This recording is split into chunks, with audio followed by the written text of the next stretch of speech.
Hey y'all, it's Chris with Rockin Farm. Name of the game today is tree planting. That's right. I've got several fruit trees that need to get in the ground. We got them in the middle of summer. It was stupid hot in the middle of summer and I didn't want them to have to stress and deal with that. I kept them in the garden where I could baby them. Then weather cooled off, pretty good time to plant. I was just busy, so then it got to the point where it was like, okay, now I may as well let them go dormant and then we'll get them in the ground. So that's where we're at now. You know, it's December. The weather is kind of fluctuating back and forth a little bit between being cool and warm, but these trees are dormant. So we're going to go ahead and get these dormant trees in the ground. It'll be one less thing we'll have to deal with. They'll be able to get established in the ground kind of over the winter months. Spring will come, warm weather, roots will spread, buds will bloom, all that good stuff. So we're going to get these trees in the ground now, but I wanted to talk a little bit about proper tree planting, and I figured the best way to do that was to just kind of show you. All right, y'all, so the first thing you're going to notice is a great big hole. And I'm going to drop this tree down in here so you can get kind of a reference of how big that hole is. So this is what they call a 7-gallon bucket. It's bigger than your 5-gallon shrubs that you get, but it's not as big as a 15-gallon tree. I like to buy a lot of my trees bare root, but when I receive beautiful gifts of trees in pots, I'm definitely not going to turn those down. So the first thing I want you to notice is how big the hole is. It is obviously ridiculously big for this tree, but that's very important.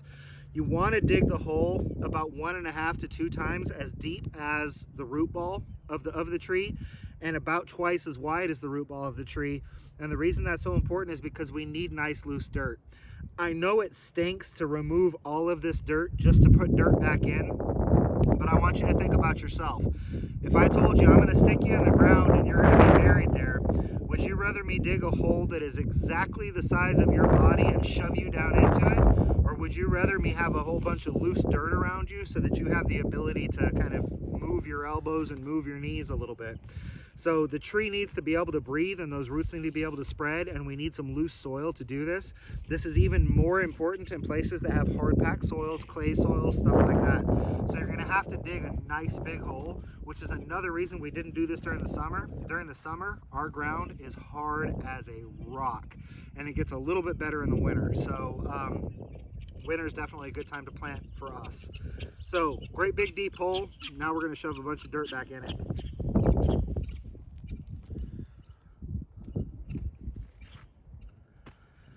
All right, so what I'm doing when I'm putting the dirt back in the hole is I'm actually trying to get it to where the level of the dirt here is kind of even just slightly above where the level of the ground is.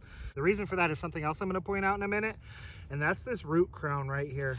People have a tendency to really bury their trees, and right here where the crown of the roots is at the top of the soil, you always want that to be the top of the soil. So we want this dirt that's in the bucket to be at the level or even just slightly elevated from the level of the rest of the dirt.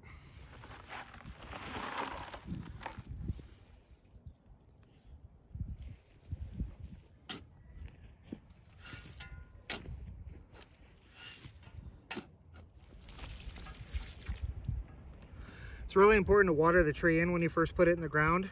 Gets rid of any air pockets that might be trapped under the ground, and it also allows you to get more dirt down into the hole. Now I know a question that's probably going to be asked is fertilizers. Because the tree is dormant right now, I choose not to put fertilizers in at the time of planting. If I'm planting in the spring, I will add some fertilizer, and I will add some fertilizer to this tree in the spring. But I don't want to put any in here right now because the tree isn't really active in trying to attain those nutrients anyhow. So y'all should be able to see root flare is exposed right here. This is the level of the dirt that was already there, so we're not going any deeper on the dirt. Just a few more things to do and we'll have this tree in the ground completely.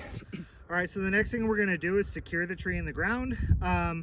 Ideally, so I'm gonna tell you how to do this right, and then I'm gonna tell you how I'm gonna do it. A couple of different stakes would work best. The nice big landscaping posts are awesome, but you know, on a farm, what we have is T-posts. 2 T-posts would probably be preferred. 1 on each side, bringing the tree into a certain direction and then holding that tree in a certain direction. So that would be ideal. I don't have enough T-posts to be able to do 2 T-posts per every tree that I have in my orchard. So what I do personally is I use them as kind of a training guide. This time of year, wind is usually coming from the north, which means it's pushing the tree towards you, towards the camera. You're standing on the south side of the camera right now. Also, when I got the tree in there in the direction that I kind of wanted it to grow, it's leaning that way a little bit, so this actually works out good. If I put a T-post up here on the north side, I'm going to pull this tree back a little bit to where it's nice and straight. If I start noticing that the tree is starting to grow this way, I can always take another T-post, put it on the other side, and pull it back that way. So I'm using a single T-post kind of as like a training guide, instead of doing the ideal thing of using 2 T-posts. So let me get this in the ground real quick, and you'll notice I'm out here on the edge in a place where I'm not worried about driving right into the root ball. So I'm going to come out here on the edge and put this T-post in the ground. All right, y'all, you know all those old garden hoses you have, the ones that are full of holes and the ones that you wish you never bought anyhow because they were cheap piece of crud garden hoses? Cut a piece off of that. This works really good. You can use the black irrigation pipe too, but this is softer and kind of more pliable. So take those old crappy garden hoses and cut yourself a piece off. All right, y'all, so you're gonna take whatever wire you have available to you, cut yourself off a length of wire, put that hose over the wire. We're gonna come around the tree, and I like to come over a branch and then, you know, kind of under another branch is always nice. That way it's not just gonna slide down on you and it's gonna hold the tree where you want it. Wrap that nice soft hose around the tree. Couple of twists on the back side of the hose.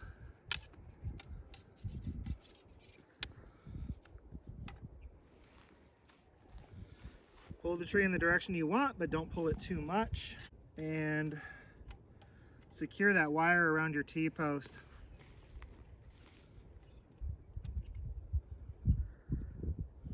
I typically like to use a thinner wire for this. I'm just out right now, so I'm using what I have. All right, so we've got our tree straight, secured.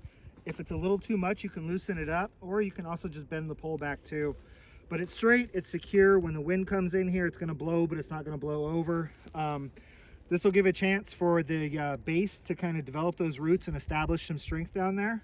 So what we've got left is to run drip irrigation to it and then lay down our mulching layer. So I'll show you that now. Go get me a wheelbarrow full of wood chips.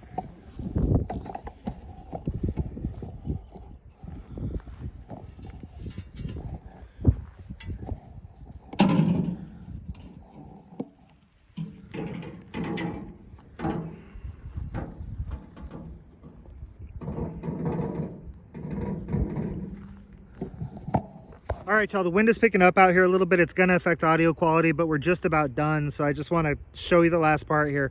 Drip irrigation.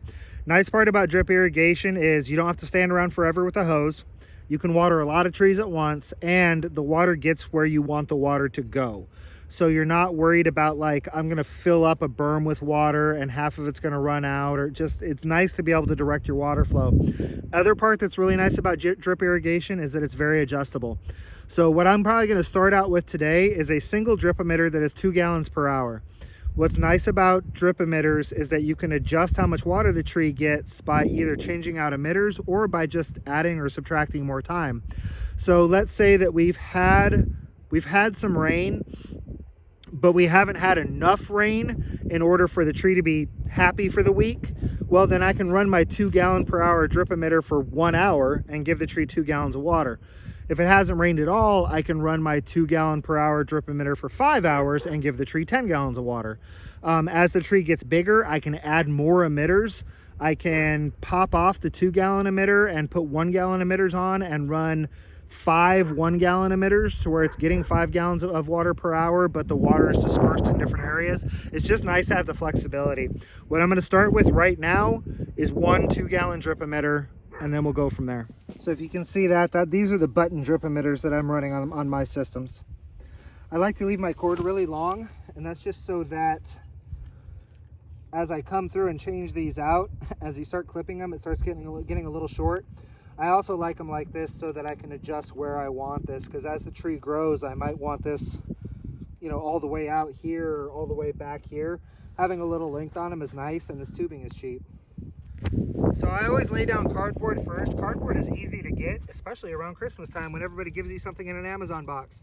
So I'm gonna put down a layer of cardboard all the way around this tree. And this is mostly to help suppress weeds. Now, we're still gonna get some weeds like in the center here. I don't wanna cover right up against the roots and the trunk. So we've got nice soft dirt in there. We might get some weed pressure in there, but we're gonna keep the grass from encroaching on the tree until the tree has a little more size on it. So we're just gonna come around here and put in a nice thick, nice wide layer of wet cardboard. That's already good.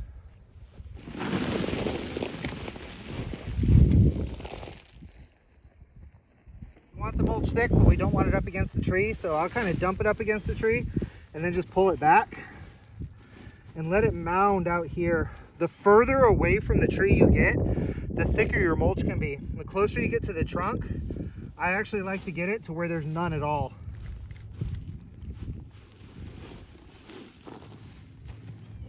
Okay, so why the cardboard? Well, it's a really good weed barrier for as long as it exists, but I like it because it breaks down over time. So it actually contributes to the composting of materials around your tree. In essence, it feeds soil health. I've also noticed, and I cannot explain this, but cardboard is like candy to worms. You want worms in your garden? Compost some cardboard down inside the soil. They will come. Same thing here with the trees. If you dig around my old trees, you'll find lots of worms down in the soil. So cardboard, great weed suppressant, breaks down naturally. Why so much mulch? Moisture control. Every drop of rain that falls onto this area and soaks this wood through the magic of science, dry soil will draw moisture out of the wood. The other part of it's pretty cool too. If the ground is a little too wet, obviously this wood is up here drying and it will draw moisture out of the ground and into the wood. So it really helps with balancing the trees as far as making sure that they're not too soggy and not too dry. It's just really good at not only moisture retention, but moisture control overall. All right, we'll take a step back here. So what you see is a fully planted, fully irrigated, fully mulched tree. You can see how big that mulch ring is. Again, moisture control. As the water is coming down my property and moving in this direction, it's kind of nice that I have the shadow here to help me with. As the water is moving down this direction in my pasture here, a nice big mulch ring is just an awesome thing to have. But notice something about this mulch ring that's completely the opposite of what everybody does. There's a little bit of wood chip on the ground there, but by and large, there's really no mulch right up against the tree. And then it starts getting pretty thick and gets thicker and thicker as it moves out. So that's the basics of orchard planting and the basics of getting fruit trees in the ground. Number one, as we get better about fertilization, but number two, as we get into fertilization time, we can talk more about tree care. But I just kind of thought, since this is the time of year that a lot of people are planting trees, especially bare root trees, that it would be important to talk about how to plant a tree. People, please stop burying your root crown. It encourages rot, it encourages disease, it'll kill your trees. If you're the type of person that piles mulch up against the tree like a big old volcano and it tapers down as it goes out, and you say, well, my trees are just fine, you've gotten lucky up to this point. It's not that it's a good thing to do or the right way to do it. Keep the mulch away from the very base of your tree. Have it get thicker as it goes out. Drip irrigation, great for trees. Mulch, mulch, mulch. Use that cardboard. Do not cover those root crowns. And I hope that sometime you get to enjoy the fruits of your labor. So now that we're done for the day, I get to sit here in the swing that I made for my wife for our anniversary and look out over what will someday be a very fruitful and beautiful orchard. So y'all, that's going to be it for now. Just remember, plant a tree. It's great for the environment. If they grow fruits and nuts, then it's food, which adds to food security and sustainability. It can also help to improve communities. One of the things that we want to do here on Rockin 8 Farms someday, if everything works out, is have a you pick fruit operation that's kind of a pay what you can type operation. And I know that there's always people out there that are going to take advantage, but, I just really believe that if you can get good, healthy, wholesome food into the hands of people who need it, then that person or two that takes advantage of you, it's worth it in the long run. If you don't have the ability to plant a tree right now, don't want to plant a tree, but you love the idea of planting trees, head on over to my website, rockin8farm.com.